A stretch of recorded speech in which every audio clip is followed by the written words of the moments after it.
morning, my friends. Welcome to the 10-minute book talk, where three best-selling authors talk all things bookish with you for 10 short and sweet minutes every week. I am your host, Marie Bostwick, and I am joined by the delightful Rachel Linden, who I adore. And I also adore Katherine Reay. Sadly, she is not with us today. She had a conflict, but you know what? She is actually with us because she did a cover quote for The All-American by Susie Finkbeiner, which we're talking about today. And my gosh, how great is that cover? And she says there, a true home run from start to finish. That's what Katherine Reay says. And would Katherine steer you wrong? I don't think so. And so, she's spirit. Right? So she's here with us in spirit. Susie, thank you for joining us today on the 10-minute book talk. Tell us a little bit about your home run book. Well, The All-American is a book set in 1952. And basically the concept is what happens when a book combines the most American thing, which is baseball, with the least American thing, communism. Smush it together and see what happens. Yeah. Love that so much. That is really a very, I mean, like, how could we not want to read this book?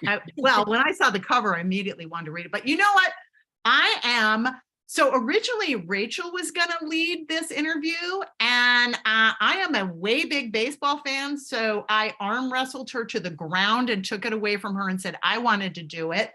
I love baseball. I have season tickets to my local AAA club. So what about you? Is that where this story came from? Are you a big fan, or did you just watch A League of Their Own and decide, hey, I want to write a book? Tell us. It's totally okay. Yeah, it's totally okay. Either way is okay.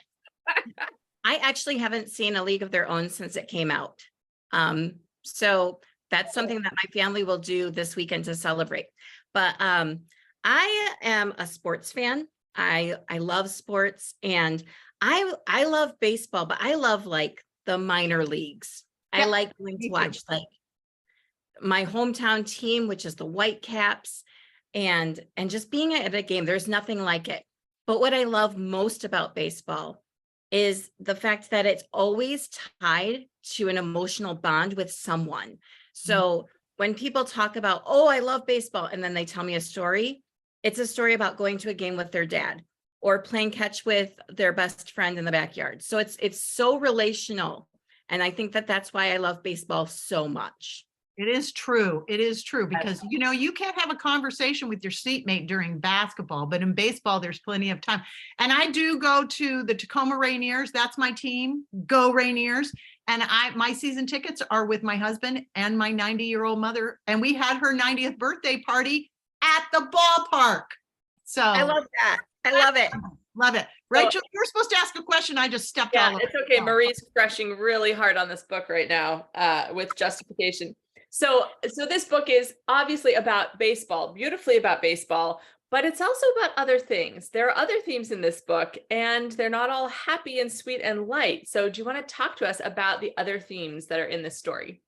Sure. This book deals a lot with McCarthyism and about the really just name calling of everybody during the time of the House Un-American Activities Committee and their trials in Detroit, Michigan.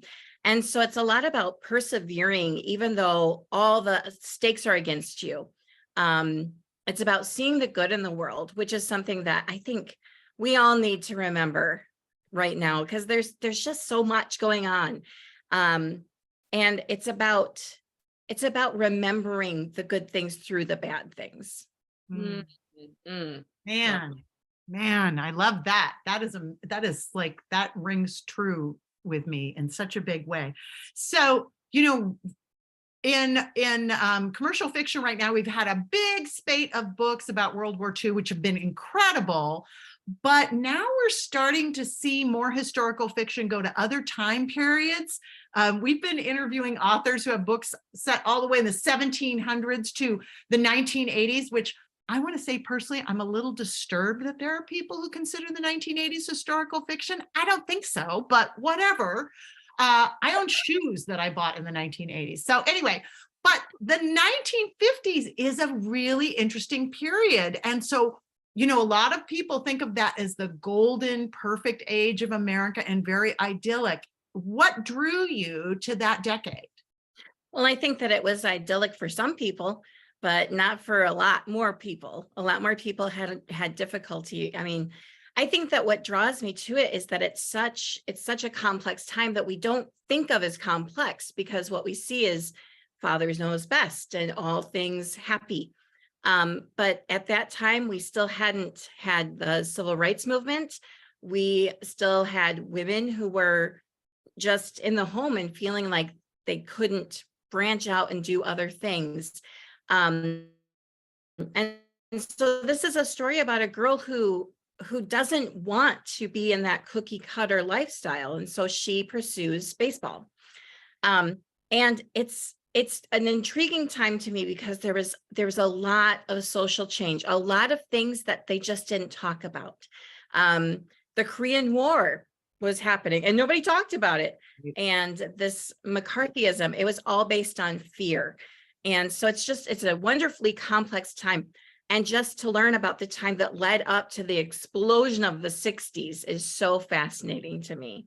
Yeah. Oh, amazing. Okay, well, you have touched on so many of the things that I love. Not necessarily baseball, but all the other things. And Marie has enough love for baseball for the two of us. So I'm curious, Susie, and I know you, and I know you always have intentionality in your stories. So what do you want women in particular, or girls, to walk away with from this story? I want girls, especially younger women, girls, to see this as a story of look at the people who have blazed a trail for you, who have made it possible for you to play sports so readily.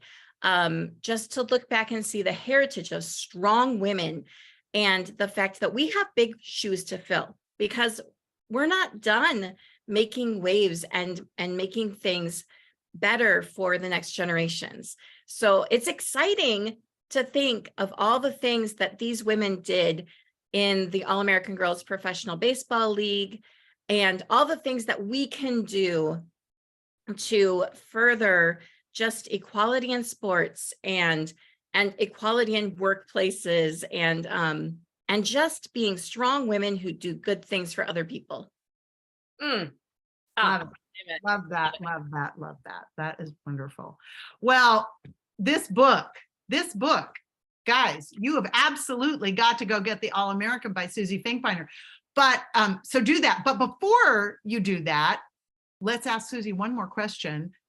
This is what's bringing me joy today, but what is bringing you joy today, Susie? It is summer, and summer means that my kids are home and they're teenagers. So it won't be summer having them home a lot for much longer. So I'm just really enjoying spending time with them and just having them here. That's wonderful. That's one. And hopefully you're all going to some sporting events together too. So that is such a great time, right? Oh, Susie, this has been just a joy. It's a wonderful book. You are a wonderful guest. We thank you. And we thank you, my friends, for being with us here on the 10-Minute Book Talk. Join us every single week for more 10-Minute Book Talk fun. We've got the best authors. We've got the best audience. See you later.